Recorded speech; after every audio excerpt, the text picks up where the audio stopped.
Não sei.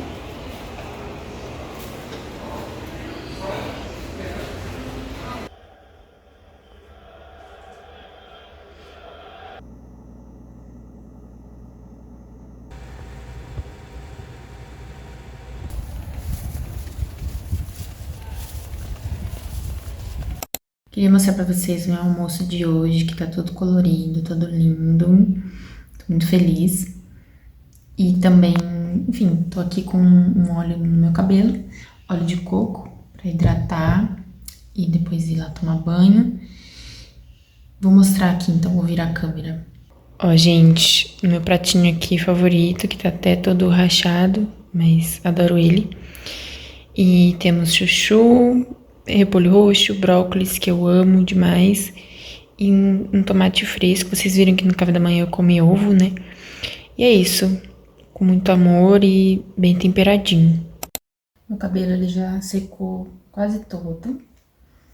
E eu queria conversar com vocês sobre algumas coisas, mas hoje não vai dar tempo, porque logo eu vou pra Unicamp.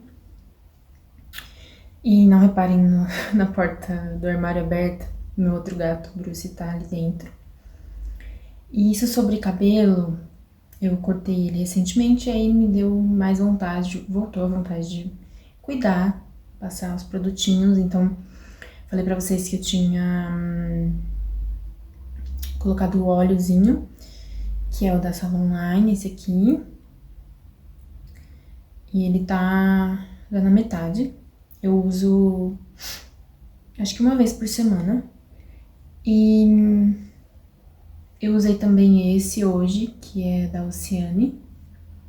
Finalizador capilar para cabelos tingidos, tratados e sem desbotamento. Ele tem um restinho, eu comprei já faz um ano, mas eu confesso que eu esqueço de usar. Foi na época que eu cortei e pintei de moreno iluminado, fiz bastante mecha, tem só um restinho, então foi por isso que eu fiz essa compra. E eu gostei, mas o que o meu cabelo gosta mesmo, de paixão, é esse produto, que tá vazio, eu não usei ele hoje, tá? Eu preciso repor logo, eu guardei a embalagem pra lembrar disso, porque esse aqui foi o que minha mãe me deu, então eu não cheguei a comprar por conta própria. E essa marca, também não sei quais produtos que ela tem, que ela oferece. Então, hidratei cachos, spray revitalizador pra low pole e no pole também, aí quem se interessa. E é isso, eu não entendo muito de produtos de cabelo, no geral, assim, de beleza, não é meu forte, tá? Mas às vezes eu vejo, caramba, isso aqui funcionou, acho que poderia funcionar pra você se tem um cabelo parecido com o meu, né? E bem, vou voltar amanhã ou sexta pra conversar com vocês com mais calma, tá bom? Até breve.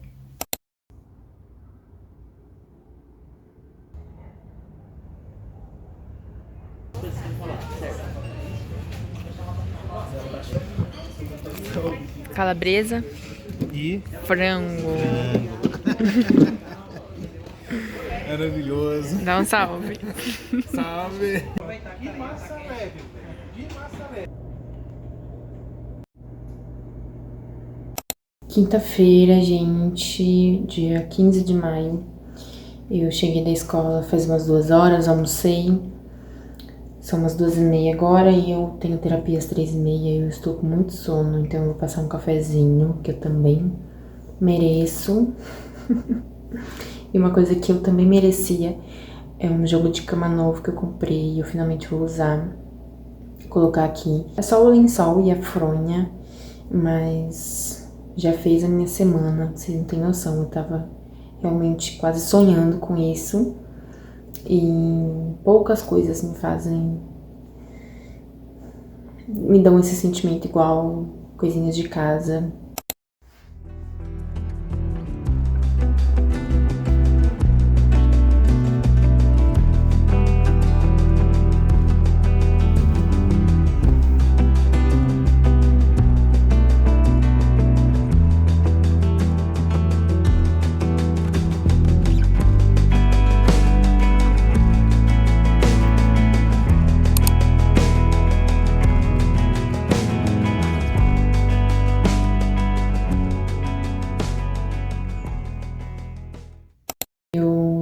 tava aqui pensando como que eu ia conversar com vocês aquilo que eu comentei, porque são muitos temas juntos que se conversam, mas que pra mim ainda tá pairando, assim, né? Pra onde que eu vou com isso? E tem a ver com um livro que eu terminei essa semana. Marquei muitas coisas porque é impressionante. Eu sempre fico chocada como meu inconsciente ele escolhe as leituras e traz questões que retornam, né? Questões que se repetem e que não só isso, nesse caso, tem Citação do Milan Kundera, que eu li, foi o meu último livro.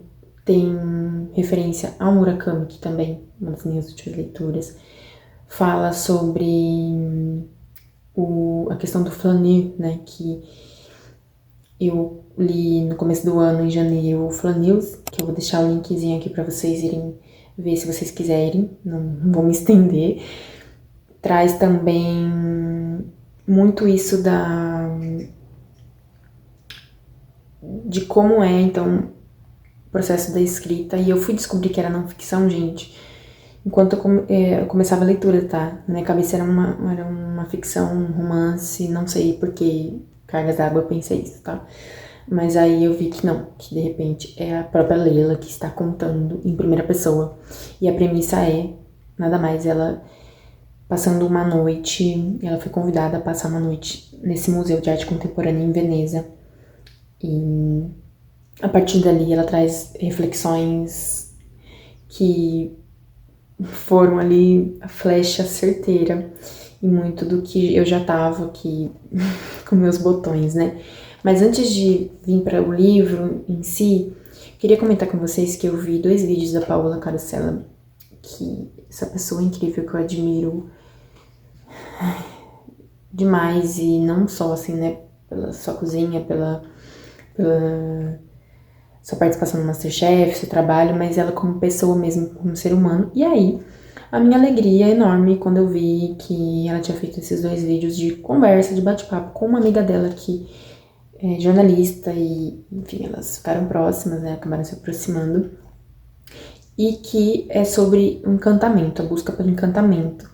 E eu, há um tempinho, quando eu fui atualizar a minha descrição aqui do canal, eu tinha colocado, eu usei esse termo, né, encantamento pela literatura, que pra mim faz todo sentido e é muito forte, é muito pertinente, porque o encantamento parece ser um termo assim batido, mas pra mim, para além do prazer e de ter a leitura como companhia, como hobby e trazer alegria, né?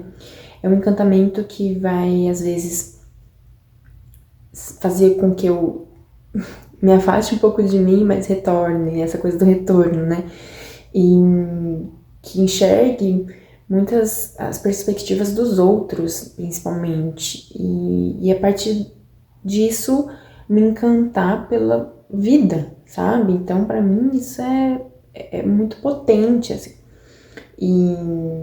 E aí, na conversa ali, elas abordaram tanto indicações, igual eu gosto de fazer, assim, indicar uma série, algo relacionado à música, os livros mesmo. Então, tem algumas indicações lá muito interessantes que eu vou atrás depois. Mas aí chegou num tópico que eu já sabia que a Paola ela tem esse incômodo de... Eu já ouvi ela falando em outros lugares, né? De... Poxa, ela receber comentários nos conteúdos delas que são comentários muito invasivos, desrespeitosos, e que ela não consegue entender muito bem de onde vem isso, e elas começaram a conversar, né? Então... E falaram sobre a solidão e sobre os problemas mesmo psicológicos, enfim, que as pessoas estão passando.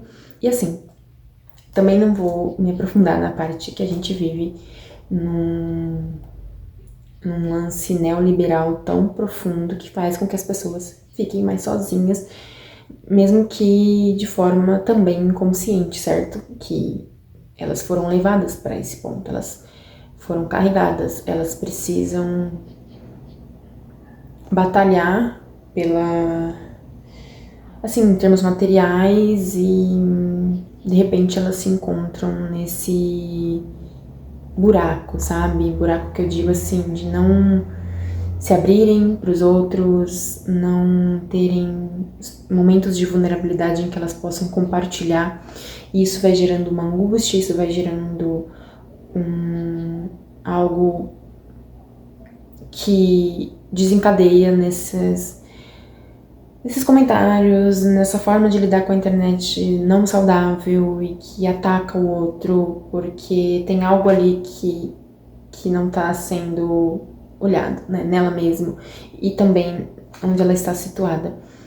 Então, é o mundo que a gente vive hoje que a gente tem que nadar contra, né, e tentar fazer algo a respeito. Cada um tem uma maneira de lidar com a solidão, porque existe sim, né, então essa ideia de solitude, mas também existe a solidão, né, a gente não pode recusá-la.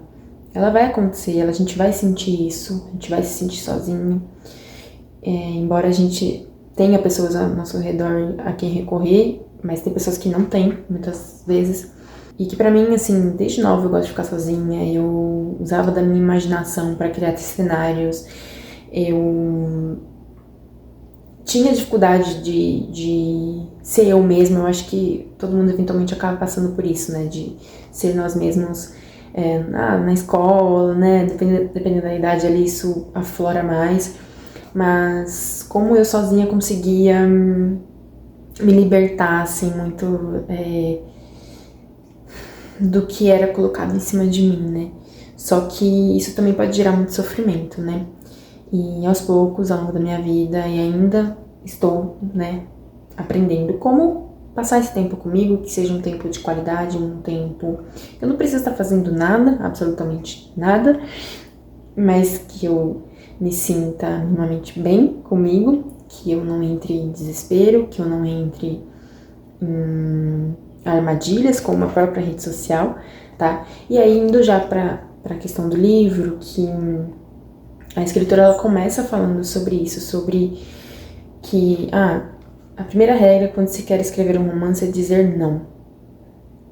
Daí ela fala sobre ir recusando as propostas, né, para poder escrever, para poder ter disciplina, e aos poucos também ela tem um momento aqui que vira a chave, que, peraí, será mesmo, né? Vamos pensar sobre isso, e que até a experiência dela aqui no museu, como eu falei pra vocês, comentei, gente, sobre ela ter passado, ela foi convidada a estar no museu em Veneza, acho que sim, né? Gente, sexta-feira, dei aula hoje, já tô meio capengando, tá? Vocês me perdoam, estou tentando aqui passar o que eu gostaria. E aí aqui eu lembrei, ela fala sobre o desejo de silêncio, então, que é a Marguerite Duras, no livro dela, Escrever. Ela fala sobre isso, sobre a casa dela, como isso tem todo não sei se nesse termo exatamente, não lembro se ela, não exatamente isso, tá? Mas esse ritual, né?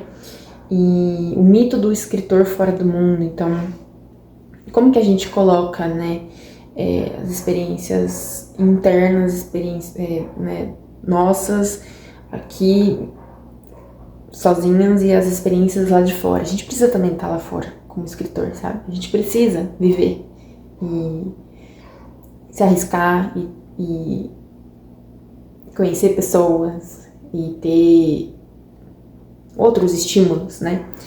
Então, isso é muito fundamental, ao meu ver, tá? Mas isso não quer dizer que eu não vá precisar passar horas e horas e horas sozinha, né? E que mais que eu tinha aqui pensado em falar pra vocês? Ela cita o Roberto Bolaño também, que é um escritor que eu ainda não li, mas também achei ótimo aqui como ela colocou. Achei muito bom o momento em que ela fala das raízes dela. Então ela é do Marrocos, né? Ela nasceu na cidade de Rabat e depois ela foi morar na França, Portugal e afins. Mas como existe então muitas vezes essa limitação para nós mulheres de tanto pelo medo que a gente sente, né, pelo nosso receio de acontecer algo com a gente. Isso predomina, né? Isso não foi resolvido. E dependendo também de cada cultura, né, de cada país, aí aqui ela falou que é diferente das ancestrais dela, né, mas ela viu que existia, então, essa diferença entre como as mulheres podiam e não podiam fazer determinadas coisas, ter determinadas atitudes, né, então... Aqui, deixa eu ver se eu acho. Fui criada como um animal doméstico. Aí nunca pratiquei um esporte, não sei andar de bicicleta e não tenho carteira de motorista. Eu me identifico. Essa parte de não sei andar de bicicleta e não tenho carteira de motorista. Quando criança, passava a maior parte do tempo dentro de casa, estudava. A cidade de Rabat não oferecia muitas opções de lazer e minhas irmãs e eu nos distraíamos lendo ou assistindo a filmes. E tem aqui no começo também um momento em que, pra mim, eu não tiraria nenhuma palavra, como ela traz, que é: assim também vivi minha vida toda, nessa oscilação entre a atração pelo fora e a segurança do dentro, entre o desejo de conhecer, de me fazer conhecer, e a tentação de me isolar completamente na minha vida interior. Minha existência toda trabalhada nessa tensão entre o desejo de ficar quieta no meu quarto e a vontade eterna de me distrair, de estar em meio às pessoas, de me esquecer de mim. Eu vivo nesse desconforto constante, medo dos outros e atração por eles, austeridade e mundanidade, sombra e luz, humildade e ambição. Então aí a gente retorna para o ponto das redes sociais, porque as redes sociais o tempo todo geram então essa curiosidade na vida dos outros, mas a gente está de fato querendo conhecê-los? A gente tem interesse de verdade? Ou é algo que a gente começa a querer se comparar mesmo e querer colocar em caixinhas, né? E esse livro me lembrou um outro livro que aí é uma distopia que tem a ver, chama Eu Que Nunca Conheci os Homens, tá? Também não vou falar tanto sobre ele, talvez num vídeo aí de indicação que eu possa fazer, mas eu li faz uns 2 anos e tem a ver com esse enclausuramento, né? Como as mulheres foram privadas de muitas possibilidades, e a história, assim, não sei aí quem já leu, mas é muito simbólico, assim, tem umas metáforas. Então tem essa personagem, essa menina, que ela é a única mais nova entre várias mulheres que estão, todas elas presas num lugar que elas não sabem por que elas estão lá, não sabem como sair, e essa menina, então, ela não tem nem a base da sociedade, ela não viveu em sociedade, então ela não sabe coisas básicas sobre o corpo dela, sobre como reagir, tá? Então esse livro é fenomenal. E bem, gente, é isso. Não vou também ficar aqui falando por horas e horas para não confundir vocês, mas isso aqui representa muito esse encantamento, embora vá nas feridas e vai ali me deixando... Tem até questões pessoais aqui que eu não tava esperando, me atingiu completamente. E isso também é se encantar, isso também é sentir que a gente tá aqui, sabe? A gente tá aqui, pô, o que a gente vai fazer, né? Buscar não entrar nesses caminhos, que tem muitas armadilhas. Acho que eu falei isso já no começo, mas acho que é uma boa analogia, tá? E a literatura, acho que ela te ajuda nisso, ajuda todos nós, tá? Então espero que vocês tenham gostado do vídeo e fiquem à vontade para comentar. Se você ainda não se inscreveu no canal, também te convido.